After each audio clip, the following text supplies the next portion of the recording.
Hello, and welcome to Travel Stories Unpacked, the travel podcast where we talk about all things from the silly to the serious and everywhere in between. I am your host, Ashley Newton, and thank you so much for tuning in. We really appreciate you unpacking all of these travel topics with us. And this week, we are going to unpack all-inclusive resorts. And I am so excited about this because I feel like we've talked about cruises, we've talked about destination weddings, and now it is time to get into one of the most popular travel sectors out there, and that is for sure all-inclusives.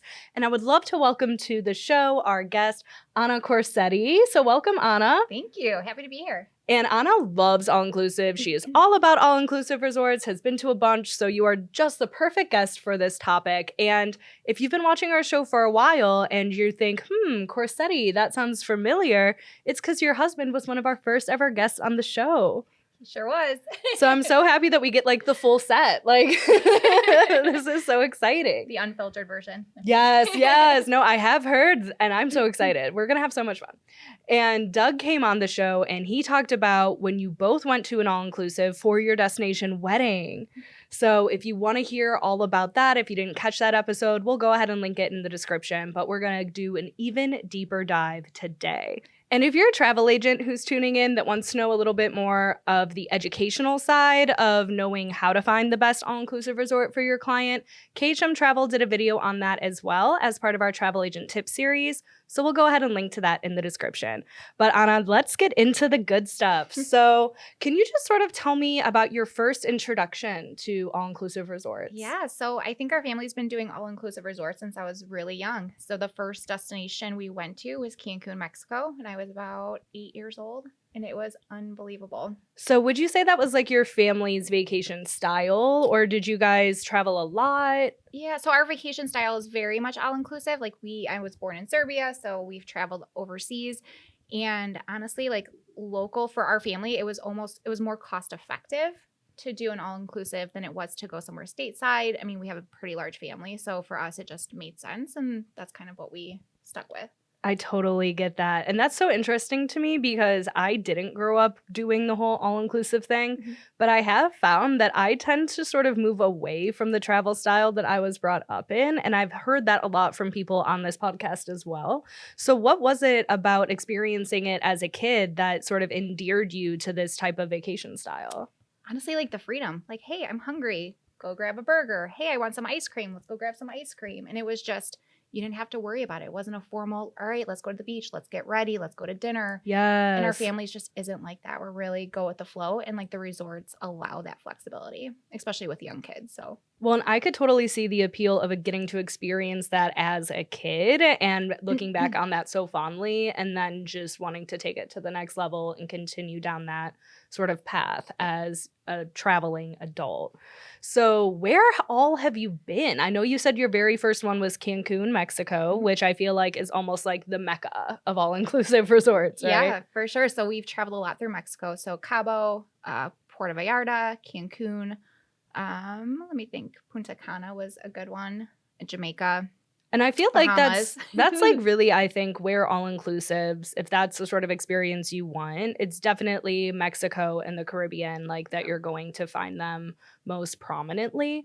But since you've really got to travel like the gambit of them, have you noticed any differences based on the different areas that you've got to experience all-inclusives? Yeah, so I think the over touristy places, unfortunately, through the years have just gone down in service, drinks.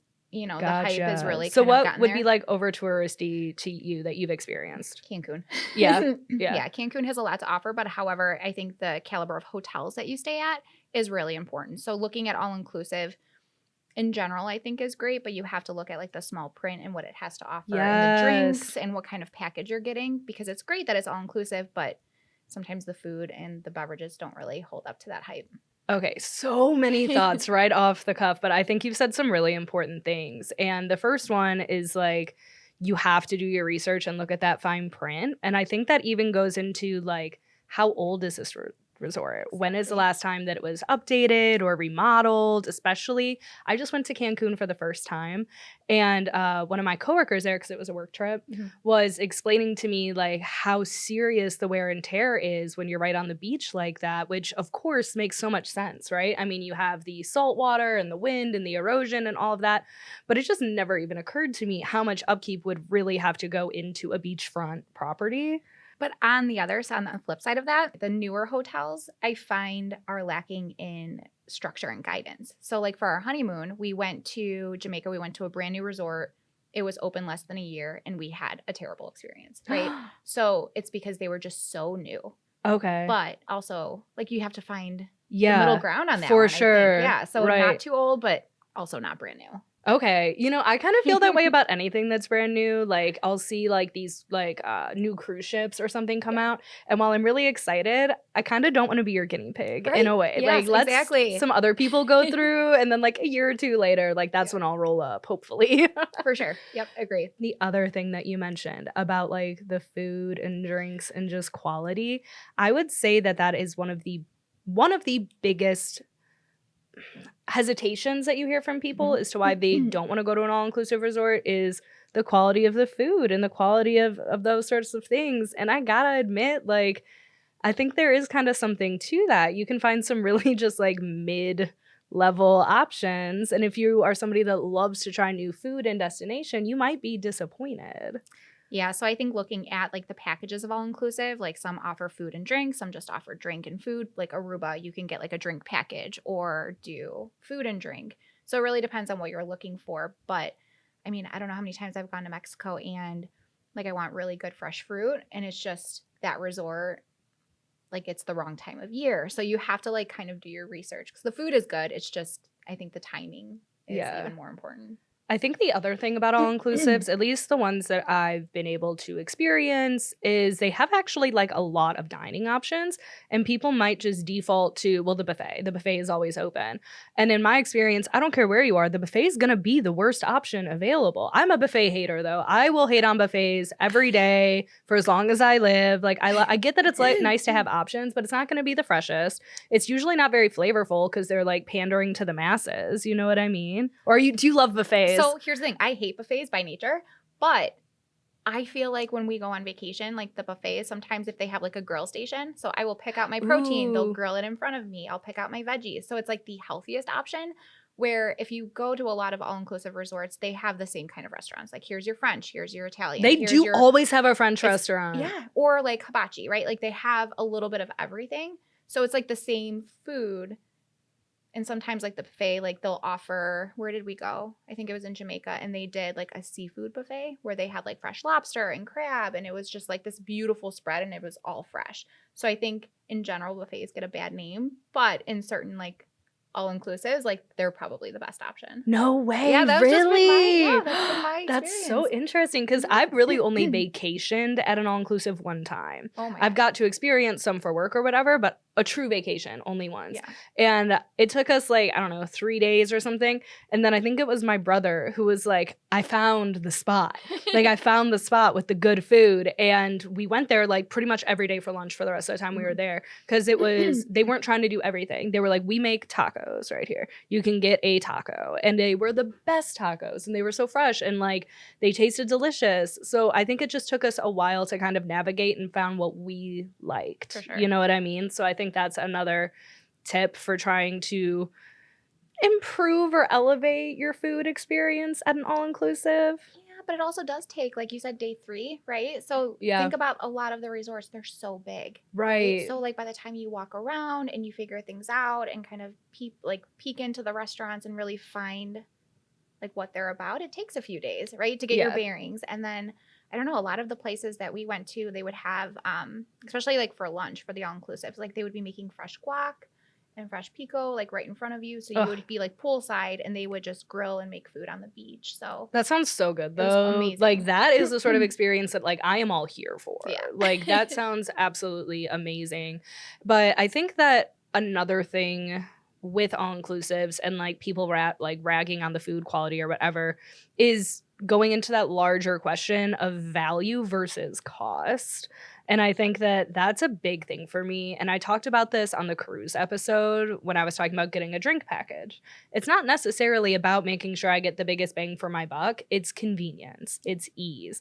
And when I look at all inclusives as a vacation option, that's the appeal to me as well. It's just I'm not going to be racking up my total the whole time mentally in my head stressing about it during the vacation. It's just going to be taken care of when I get there. So what is your approach to, that sort of cost value assessment? Yeah, I mean, so if you think about it, you're paying for, again, what caliber of hotel are you staying at, right? So if you're staying at like a 5 app, like whatever it is, if you're staying at a nicer restaurant, it's all in one, right? You don't have to think about, like what you said, your expenses. So you can focus on excursions or whatever else, but you don't have to, like you said, calculate in your head, am I going to get this huge bill at the end of the trip? And kind of thinking about it that way, I don't really know. But for us, we've done we went to Tennessee and Gatlinburg and things like that, and it's so expensive, right? For sure. You're going out to lunch and you're spending $75 to $100 just on lunch. Oh, yeah. And that's a family of 3. So can you imagine a family of 7? Like, you don't have to worry about that. And if you do the cost per day compared to the total package, like, you're saving money regardless of how you look at it. Yeah. And that's what I think too. If your goal is to just experience as much as you can and save money, then you got to be okay taking a hit on some other areas, I think, like, just to be reasonable with your expectations. Well, I think you also have to, like, what vacation? Are you going for like a family vacation? Are you going for like a girls trip? Are you going for a friend's vacation? Like, if I'm going on a family vacation, like, I'm going to care a little bit more about the food. But if I'm going on a friend's vacation, I'm going to care a little bit more about like the cocktails, right? Like, it just depends on what you're going for. That's funny. I'd be the opposite. If I'm with my family, I need quality cocktails. I'm just kidding. Well, it depends if there's kids involved. I mean. Yes, no, that's really true. But you also brought up excursions, which I think is something else. Like, if you've literally never ever gone to an all-inclusive resort before, you absolutely can stay on property the entire time. Like, if that is your vacation style and that's what you want to do, but you don't have to. You absolutely can build it out and have these day adventures or, these excursions. So is that something that you typically do? We try to at least one day, depending on the location, right? So if you're in the Bahamas, like, there's places to go. Why can't I think? What is the big thing in the Bahamas? Isn't that like where they swim with pigs in the Bahamas? There's that, but then, like, I think it's a resort there where. Oh, you're talking about Atlantis by chance? Yeah. Okay. So, like, I didn't stay at Atlantis, but we took a day trip there, right? So, like, that's exciting. What did you do when you were there? Because I've been there, but again, working. So, like, I don't know what you would do. What did you do? We went around, like, the lazy river. We went down a couple so you got to experience like their amenities. Oh, yeah. Like, you can pay. There's like a day pass and you get everything's included except for food and drinks. So you can literally go to the park, go down the water slides. Did you do river. Atlantis was the one that had the yeah, okay, yeah. So it's like, is it a lazy river that goes through the shark tunnel, or is it a water slide that goes through a shark tunnel? So did you do that? We did, yeah. That looked so cool. It was fantastic. I was terrified, but it was so fun. Yeah. So highly recommend it. It's just, I think the cost is too much to stay there, personally. It's astronomical. But the day price is, like, doable. So we stayed at an all-inclusive and then took a day pass there. And that was, like, perfect. Okay. So when you did that, did you book it through where you were staying, like your all-inclusive resort, or did you book it on your own? We booked it on our own. We grabbed a taxi. We went there. We called ahead of time. They offered the day passes. Here was the price. So we just took a taxi from our hotel to there. And okay. Have you ever booked anything through? We have. So, like, if you're doing, like, we've done like a booze cruise, like Friends, like Cancun is really big on their booze cruise. They have dinner cruises. We did like a diving excursion in Punta Cana. So we chartered a boat for the day. And that was really cool. So it was a private boat. We were chartered through the hotel. And it was just our family. They had food and drinks provided on the boat. They took us off to this remote area, a little bit away from, like, the touristy spots where you would have a lot of other boats. And we just got to enjoy the day. And it was unbelievable. That sounds truly incredible. It was. And, like, that is another thing that I like about just having everything put together for me is, like, even sometimes with the all-inclusives, like, they arrange your transfers. Like, they pick you up from the airport and it's like they give you really clear instructions and then they take you to the place. You don't have any guesswork. That is the best part. One of the best parts, right? So you get there, especially Jamaica, they do something like something Bay. It's like a fast pass, basically. So When you get there, you go down this red carpet. It's literally a red carpet. And they take you right to your car. They take you right to your hotel. When you leave Jamaica, the airport's not that great, but then they have this lounge, right, where they take care of everything. They take care of your luggage. They make sure your transportation is there. Same thing for the way back. So when you're traveling, like the last thing you want to think about in a foreign country is how to get from point A to point B. Absolutely. So these all-inclusive packages do Club that Mo for Bay. you. Club Mo Bay. That's what it is in Jamaica. And it is totally worth it. Like $30 per person each way.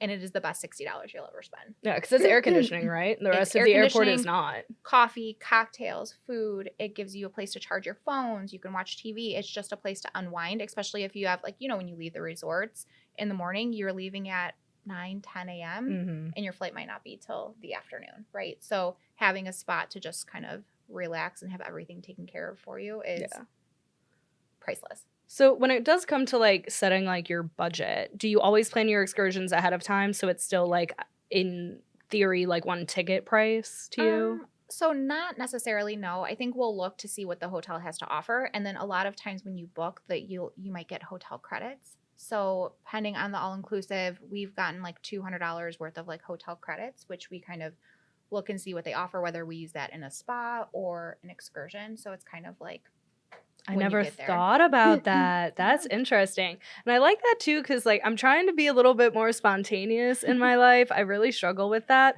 But what I do well with is planning to be spontaneous. So if it's like, okay, we know for sure we're going to like just wing it one day and see how we feel. And then you can go from there. So I like both approaches. You know what I mean? Like either just having it all figured out with like an itinerary or just planning to see what happens, I guess. So I guess when I think of vacation, I think there's two different people in the world. People who like to go hiking and travel and sightsee and things like that. And then there's other people who want to just go to the beach and do nothing, right? Yeah. And the combination and have the ability to do both, I think is great. But really, I'm the type of person where I don't want to plan anything. I do everything all day, every day, OCD, organize my life. So when I get there and I land and my toes are in the sand, I'm like, I don't have to think about anything because the resort does it for you. So I think that's probably the best thing about all-inclusive. You don't have to think about it. That is such a great little, like, this is why you go to an all-inclusive. And, like, I do think that that is such a big appeal, but I do want to say that also as a person that doesn't like to go sit on the beach all day, I was not bored one day when I was at the all-inclusive. I mean, we got in the kayaks one day and just like kayaked around the ocean. They had putt-putt, they had ping pong, they had like obviously pools and like all sorts of stuff like that. But the one that we stayed at had shows every night, like fun shows. And again, I think that's the sort of thing that ties into what we opened with is you have to do your research, figure out what entertains you, what do you want to have at your fingertips, and then find that caliber even, because they might all have shows, but are you expecting like almost Broadway caliber shows, or are you cool with like a guy in a piano bar vibe, you know? We stayed at a resort that had a piano bar, right? And this pianist was literally any song that you can think of, he would just play off of memory. And people were like standing around the piano and he was just singing along, and it was the best experience ever. So this was on top of the show that they had, right? Yeah. So you have like your shows that are, you know, at 7 or 8 o'clock, and then this was at like the piano bar. So it was like additional entertainment. Like there's so much that all-inclusive has to offer. It's wild. Yeah, that is such a vibe. Yeah. I've never been to like a full-blown piano bar. Like I've been on cruise ships where they have them, but even then, like, and I feel like this is probably true for all-inclusives too, is they have their own like flow of vibes, right? Where it's like everybody's kind of doing this and then everybody's doing this. So it's like just because you went to the piano bar or the swim up pool at this time and it was dead, it could be popping 2 hours later. Like they just you know, they have their own timeline. What I usually love about that too, like to add on to that, there's usually several pools, right? When you go to an all-inclusive. So you have like the quiet pool that's more of like relaxing. And then you know, like there's a party pool. And that's usually where they do like the entertainment, the music during the day. They'll do a foam party if you're into that.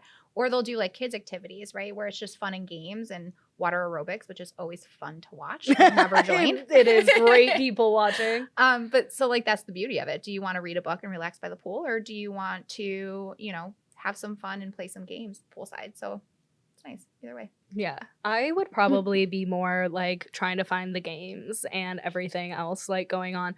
But earlier you had talked too about how it like in Aruba, for instance, you could pick like opting into the drink package or so you're almost building an all-inclusive experience. And when I was doing my research for this episode, something that I always see online or whatever is like top 10 best all-inclusive resorts in the US. And working in travel, I'm like, we don't have those. Like we don't actually have all-inclusive resorts in the US. What we have are packages. So you can add on a meal package or maybe the meal package is included, but it's usually only 2 meals. It's very rare to find one that's all 3. And then you can add on maybe an alcohol package or maybe basic beer or wine is included. But it's not what we think about when we think about an all-inclusive resort in Mexico or the Caribbean, where it is literally pretty much everything. I mean, there's always an opportunity to spend more money, but it's so have you done anything like that in the US where you like built an all-inclusive experience? We haven't, because that opportunity hasn't been there, right? Would you? For sure. Yeah. I think they're like clickbait almost, where it's like all inclusive Florida, where it was like overwater bungalows. And I just saw that recently. It's funny that you said that, but when I clicked on it, it wasn't what they were advertising. So that was like sad for me, because if that was offered, especially you think of like California or Florida or like the major touristy spots that I would love to go to, I would do it in a heartbeat. But because we are, so you think about it, right? When you travel stateside, especially if you like rent a house for the week, you are going to the grocery store, you are going grocery shopping, you are cooking your meals, or you're going out to eat 3 times a week. So by the time you're said and done, like, are you really on vacation if you're having to cook 3 meals a day and then go shopping? Like, I don't, to me, that's just. I agree with you. That's not my vacation vibe at all. And like, I know some people, they're totally happy to do it. And like, more power to you. Like, if that's your vacation vibe, I hope you have a wonderful time. But like, I, at most, can like, if I'm doing a week-long thing, I'll cook a couple meals. That sounds good. Get out of the sun or whatever. But like, no, none of this sounds fun. You know what I mean? Right. So like, yeah, I think the US could, you know, step up their game, but my understanding is it's just like a big bummer legally to like do all of that. I think there is some legal like implication where they can't. Yeah. Hence the packages. But going back to Aruba real quick, if you don't mind, like the drink packages that we chose to do, like when you're researching all inclusive, right? And you know that there's like a ton of really good restaurants around. So like in Aruba, there are so many great restaurants. Oh, so I had no idea. There are. So like a great steakhouse. I mean, just really top notch. And so for us, when we're like, okay, let's do the drink package and the breakfast, because really we wanted to go out to dinner. And if we chose to stay at the hotel, it was fine because we would just go to a local restaurant like on the grounds or somewhere else. But so you really do your research and figure it out. Because if you don't want the whole thing, you can definitely split it up and go to different restaurants and experience like Michelin stars. Like Cancun, believe it or not, has like Michelin star restaurants. Like there's a lot that you can experience. But knowing that even if you do an all-inclusive, you can still leave the property, or a lot of them have like sister hotels where you can go and jump to another hotel and try their food. So a lot of different options. And I love that you brought that up too. And it sounds like you've had enough experience at like the varying levels, because like all-inclusives are literally not the same. And I hope that if you get one thing from this episode, it is that you can have just about any experience at an all-inclusive if you do your research and find the right one. But something that I've noticed when I've been able to experience these properties that are all-inclusive, that I'm usually there for work because they're so incredible. But I am kind of intimidated almost by the service level, like to a degree where like have you ever had like a butler? We did. So what was that like for you? Because for me, I was just like, this is super weird, and I don't know how to handle somebody like trying to help me this much. So it was very awkward. Like we didn't really know how to act. I'm like, what do I do? Yeah. So it was, we really didn't ask for a lot, right? I wanted some clothes steamed, so I'm like. And I felt bad asking, right? Like that was the job. But I'm like, can you steam some clothes? Or, I mean, honestly, when we had the butler, it was like our wedding week. So when we were getting ready, I'm like, can you just order food for us so we can get ready in the room? And like, that's really it. Like, I didn't want to bother him because I'm like, but that's their job. And like, they were so willing to help. And yeah, it's a little bit intimidating, but obviously like they're there. Like that's how Oh yeah, no, and they're Yeah. so nice. Oh They're my gosh, it's amazing, like but just a little awkward. yeah, like Not gonna lie. incredible levels of service, like truly, but like not something that you're gonna get at like, you know, the Motel Parma down the street. So it's so like hard for me to put myself in that position to feel comfortable with that level of service. So I think that's another thing too. If you are signing up for a butler suite, like, and you've never had one before, just be prepared, maybe, or maybe this is only like an us thing. I don't know. Be prepared, but also like figure out what your wants are. Like if you're gonna get a butler, what is your expectation, right? Do you want them to go down to the beach and set up your morning, like get your beach chairs, right? Which I didn't figure out until later in the vacation. You can do that. You can do that. That's so right? I was like, crazy. I don't have to wake up at 6 a.m. to go get like Yeah. really good seats. They did it for you. Like if you wanted to be by the pool, they would set up your station by the pool. Like they were really great once you got over. And I think by like day 3, I'm like, okay, this is a little more comfortable, Yeah. but they're great. And I do want to be clear, it's nothing they're doing that makes me uncomfortable. It's strictly I'm not used to being catered to in any way. So I'm just like, this isn't for me. I gotta go. Like, I should help you, actually. Like, Like, white glove service, they're like dropping off food. I'm like, do you want me to help you? And they're like, no. I'm like, I know.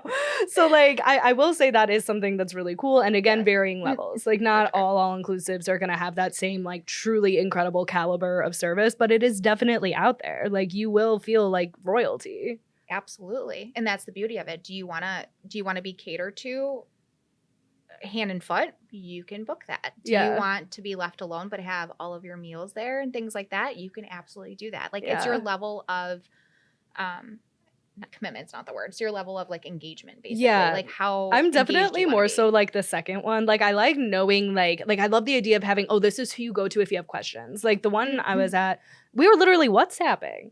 He was like, you know, do you need anything? Like, but in a very professional, very nice way. But it was just so nice that if I was like, ooh, actually, you know, like I do need this, I knew exactly who I needed to reach out to. And, you know, like I knew his name. And like that level of like personalization is really cool. But yet I'm still afraid to order room service. I've never ordered room service when I know it's free because like it's kind of like how we grew up being told like don't touch the minibar. I still have to get over that when it's free. I'm like, but this beer in here is free, even though all the beer everywhere is free. But this one in here in my room I can have too. This is free, or have you been in the ones where like they have the liquor bottles?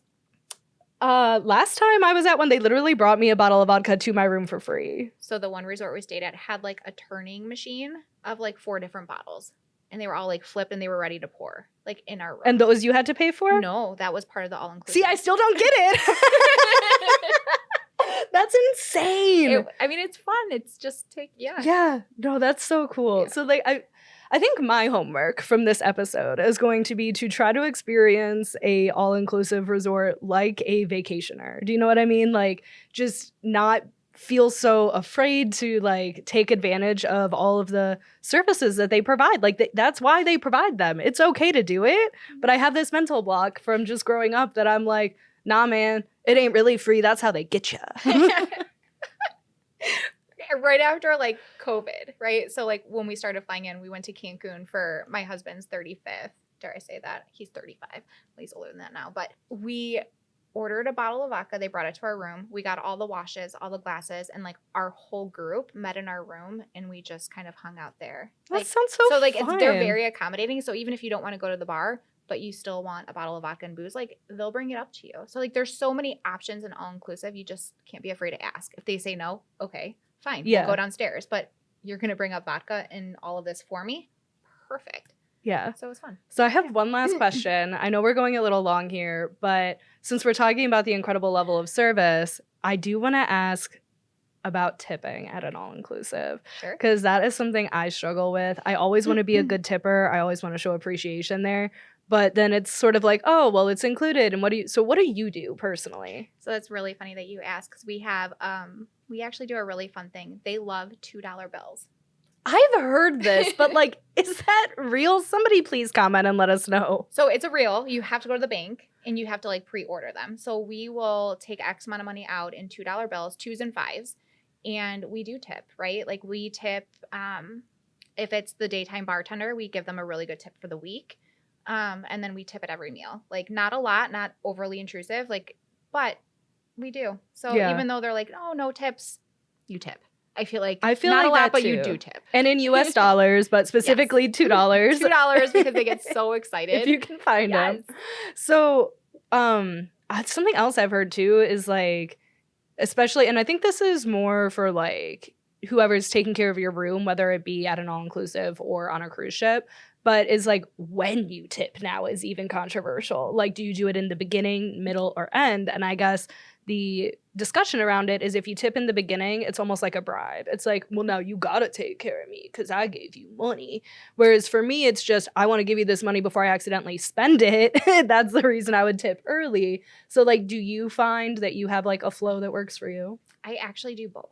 I like to tip at the beginning, just to let them know that they're like appreciated, right? Like, yes, I want to make sure that I have clean towels and things like that. And is it a bribe? I don't know, but I've always had like really clean rooms and they leave nice little towels on my bed.